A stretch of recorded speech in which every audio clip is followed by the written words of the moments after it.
अगर आपकी पार्टी सत्ता में आती है तो आप देश के लिए क्या क्या करेंगे? ये बड़ा कठिन सवाल है। मैं इस पर इतना ही कह सकता हूँ कि आज की राजनीति ने जो बुनियादी अधिकार हैं वो भी नहीं दिए सत्ताधारी दलों ने। रोटी कपड़ा मकान के लिए लोगों को संघर्ष करना पड़ता है। तो हमें अवसर मिलने पे हम नौजवानों के लिए सबसे पहले तो रोजगार, जो हॉस्पिटल हैं जहां वास्तविकता में इलाज मिलना चाहिए लेकिन पैसे की कमी के कारण जो है पैसे वाले लोग तो इलाज करा लेते हैं लेकिन गरीब लोग जो है बेबस हैं। जो बुनियादी सुविधाएं इन पे सबसे पहला जरूरी काम करेंगे कि ठीक हो जाए। सबसे पहला फोकस आपका इन्हीं चीज़ों हाँ, उसके साथ तरक्की के लिए सबसे ज़्यादा जरूरी है शिक्षा। तो जितने सरकारी स्कूल हैं उनको इतना बेहतर बनाएंगे कि उनमें गरीब के अमीर के सबके बच्चे मुफ्त में शिक्षा ग्रहण करें और तरक्की करें।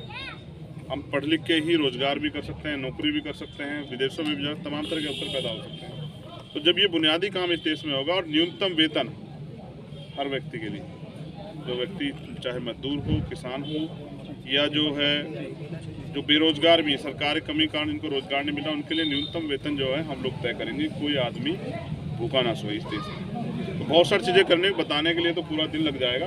बुनियादी काम है शिक्षा, चिकित्सा और रोजगार पे नौजवानों के लिए, जो नौजवान इस देश का विकास है उनके लिए हम लोग काम करें। अध्यक्ष जी, जैसे पठान मूवी पे ये विवाद चल रहा है, इस बारे में क्या कहना चाहेंगे? तो इन्होंने हिट तो करा दी पठान। मुझे लगता है सबसे बड़ा बिजनेस किया एक दिन का। बेसिक ये है, एक गैंग यहाँ सक्रिय है जिसको सत्ता का संरक्षण है, जो सिर्फ ये साबित करना चाहता है कि वो जिस विचारधारा को चाहते हैं वही इस देश में चले, जबकि ऐसा नहीं हो सकता। भारतीय संविधान सबको समानता अवसर देता है, सबको जो है सबकी बात रखने का अधिकार देता है। उसको छीनने का जो प्रयास हो रहा है, उसको दबाने का प्रयास हो रहा है, जितना दबाओगे उतना ही हिट हो जाएगी चीज़। यानी आप ये कहना चाह रहे हैं जो बाइकाट गैंग है इसको सीधे सीधे सत्ता का संरक्षण है? आप देख लो, इसका बाइकाट गैंग का जो एक नेता था वो बीजेपी का जो है गृह मंत्री है मध्य प्रदेश में, और अब बताओ उनकी भी नहीं चल पाई, यानी कि जनता को वो रोक नहीं सकते हैं। तो जनता ऐसे आने वाले चुनाव में भी इनसे नहीं रुकेगी। भैया, आपने एक शुरुआत एक संगठन से की थी जिसका नाम था भीम आर्मी, उसके बाद आपने पार्टी भी बदली।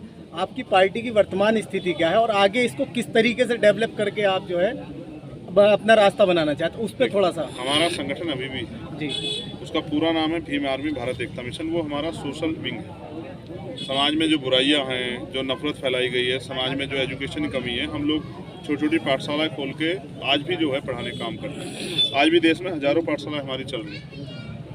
हम लोग गरीब जो परिवार हैं जिनके पास अवसर नहीं, उनकी मदद करते हैं। हमारी राजनीतिक पार्टी आज़ाद समाज पार्टी, क्योंकि हमने देख लिया जिन नेताओं के भरोसे हमारे लोग हैं, वो नेता सिर्फ उनको ठगने का काम करते हैं। इलेक्शन में आते हैं, इलेक्शन के बाद आते ही नहीं। और जबकि उनका काम है जो सरकार द्वारा जो हमले हो रहे हैं, जो अन्याय हो रहा है, उन पर वो हमारे साथ खड़े हो, जनता के साथ खड़े हो।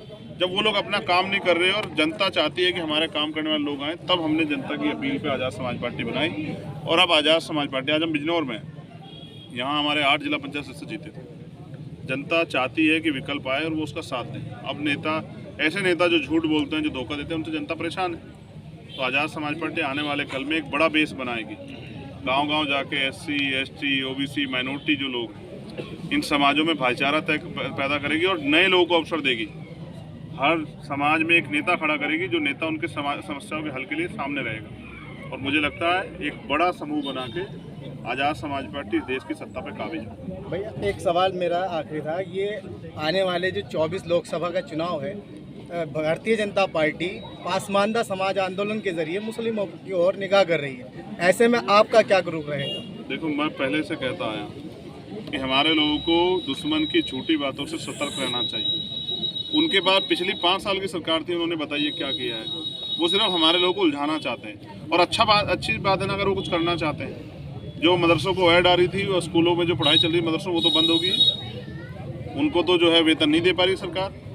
बहुत सारी चीज़ें, मैं तो अच्छा है सर सब लोगों को, वो तो बात करते थे कि उनको जरूरत नहीं है, लेकिन आज वो बात कर रहे हैं, इसका मतलब वो कुछ ना कुछ सोच रहे हैं। अच्छा है अगर इस समाज के हित के लिए कुछ करते हैं, मुझे तो उम्मीद नहीं। अध्यक्ष जी, 24 का इलेक्शन आप अपने स्तर से लड़ेंगे या किसी से गठबंधन करके? देखिए, ये पार्टी गाइडलाइन तय करेगी। मैं तो एक कार्यकर्ता हूँ, अपना काम कर रहा हूँ, लोगों के बीच जा रहा हूँ और लोगों से अपील कर रहा हूँ कि आज़ाद समाज पार्टी के साथ खड़े और उनको काम करने का मौका दें। देखो, जैसे एक परिवार में 4 लोग, पिता का काम होता है कि वो उन चारों बेटों को, उन चारों जो लोग हैं घर के, उनको अवसर दें। देश की जो जनता है वही देश का पिता है। उसको चाहिए कि हर काम करने वाले व्यक्ति को मौका दे। अगर सोचो 3 को मौका दिया, 1 को नहीं दिया, तो उसके दिल में जो अच्छा है काम करने को, तो सब खराब हो जाए। तो यहाँ के लोग ठगे गए लोगों ने सबको मौका दिया। उनके हिस्से में क्या आप जानते हैं? लोग आते हैं, वोट लेके चले जाते हैं।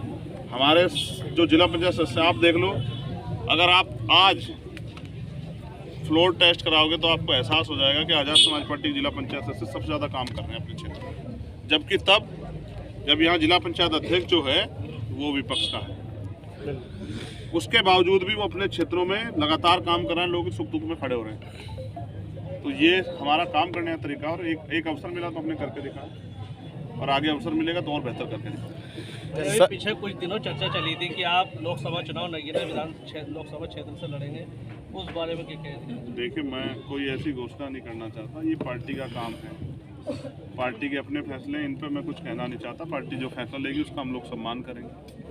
पार्टी कहेगी लड़ना है तो लड़ेंगे, पार्टी कहेगी किसी और स्टेट में जाके वहाँ बहुजन समाज को ताकतवर करना तो वो काम करेंगे। पिछली बार तो आप बाबा जी को हराने के लिए गोरखपुर गए थे। देखिए, मैं तो फिर अब बीजेपी के सबसे ताकतवर व्यक्ति से टकराने के लिए मैं गया था, क्योंकि मैं चुनाव में 20 दिन पहले गया तो परिणाम मेरे पक्ष में नहीं आए।